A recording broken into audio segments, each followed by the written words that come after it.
banyak yang kecewa sama Strike dan Raven main di Liga Indonesia. Jens Ravens ke Bali United, bukti kalau naturalisasi itu adalah proyek gagal.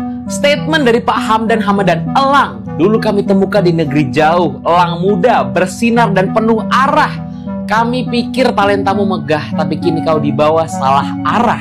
Tiba-tiba pawang datang menukarmu dengan harga murah. Engkau yang harusnya melanglang dunia dikembalikan pulang. Tak mampu dicarinya medan yang mengasah, terlalu dini untuk kembali karena pawang silau uang. Ngeri Pak Hamdan, ngeri. Kira-kira nih statement untuk siapa ya? Mengarah kemana ya? Apakah mungkin statement ini mengarah kepada pemain-pemain diaspora yang dahulu kala sulit sekali dicari untuk membela timnas Indonesia? Satu-satu sudah pada pulang ke Liga 1. Kepindahan Jens Ravens dan juga Rafael Struijk ke Ligue 1, Liga Sawah, Liga Kangkung. Ternyata salah satu perannya ada pada agen mereka. Yang usut punya usut, mereka memiliki agen yang sama. Bahaya, ini pembahasan bahaya.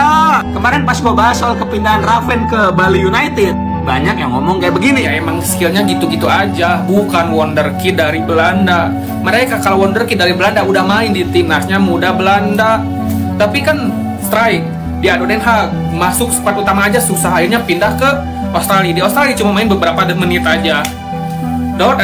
Jens Ravens kalau emang dia wonderkidnya Dordrecht, dia tuh bakalan susah main di Piala AFF tuh. Tapi kan kebuktiannya tiap ada AFF dia datang gampang banget itu apanya izinnya. Berarti Jens Ravens tuh gak sespesial itu, dan kita juga harus lihat. Ini nih ya brother, gue coba ngasih tau kalian yang gue tahu. Jadi berita ini muncul dari para jurnalis senior, boy. Salah duanya adalah Mas Firsi Idris dan juga Mas Ali. Di sini kita bisa lihat, boy, ada peran agen. Ketika pemain itu berstatus tanpa klub, artinya negosiasi yang terjadi itu adalah antara klub yang mau beli pemain itu dengan agennya langsung.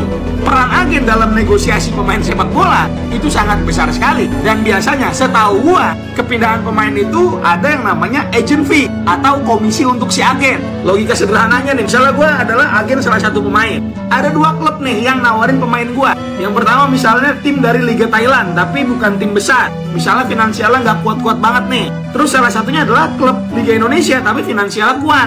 Artinya fee untuk gua sebagai agen akan lebih besar kalau merealisasikan transfer ini ke tim yang bisa ngebayar lebih besar dong. Kurang lebih kayak begitu ya. Tolong koreksi gua kalau gua salah nih. Dan yang tahu pemain itu ditawar atau enggak sama klub lain, itu cuma pemain itu dan juga agennya, boy. Kita sebagai penonton nggak tahu. Gua nggak ada masalah kalau misalnya mereka berdua ke Liga 1 dengan catatan nggak ada klub lain yang nawar. Masa mereka nggak punya klub? Tapi kalau ternyata ada klub lain yang nawar, tapi sama agen dan juga pemainnya ditolak, nah itu yang gue pertanyakan sebenarnya. Ya, mendengar Jens Ravens ke Bali United, kira-kira pendukung timnas Indonesia mana yang lebih banyak setuju atau tidak setuju? Lebih banyak tidak setuju, kecewa. Dan itu menunjukkan kalau proyek naturalisasi adalah proyek gagal. Kalau sebelumnya ada Jordi Amat yang dikontrak Persija, it's okay lah, karena Jordi Amat juga di ujung dari usianya sebagai pemain profesional. Tapi ini Jens Ravens, pemuda 20 tahun, main ke Liga Indonesia, kontrak jangka panjang 3 tahun. Jordi Amat mulai duluan pulang, nggak apa-apa menurut gue, cocok-cocok aja. Shane Patinama untung masih bermain di Buriram, tapi Jens Ravens, Rafael Struijk, wow, 19 tahun, 22 tahun sudah bermain di Liga 1. Ditambah lagi kabarnya Dewa United masih ingin mendatangkan pemain diaspora lainnya. Udah nape Dewa, udah cukup. Tidak. Setelah kemarin berhasil mendaratkan Rafael Struijk ke Dewa United, sekarang tim tersebut masih berusaha untuk mendatangkan pemain diaspora lagi.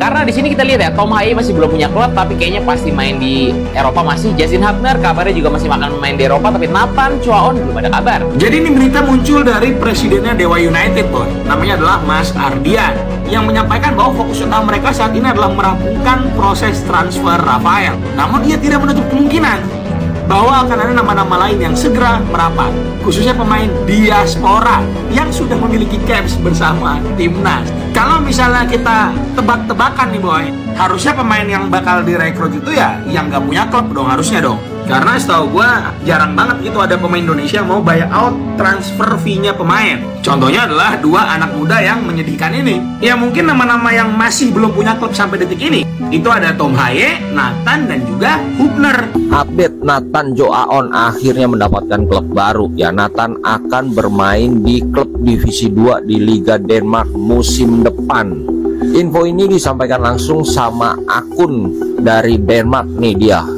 Nah, ini artinya adalah Ligby Boldis Club mengambil pemain tim nasional. Nah, ini versi bahasa Indonesianya. Nathan Joaon dikabarkan akan segera bergabung bersama klub Denmark Ligby Bold Club dengan status bebas transfer dari Swansea City. Nathan akan menandatangani kontrak selama sampai 2027.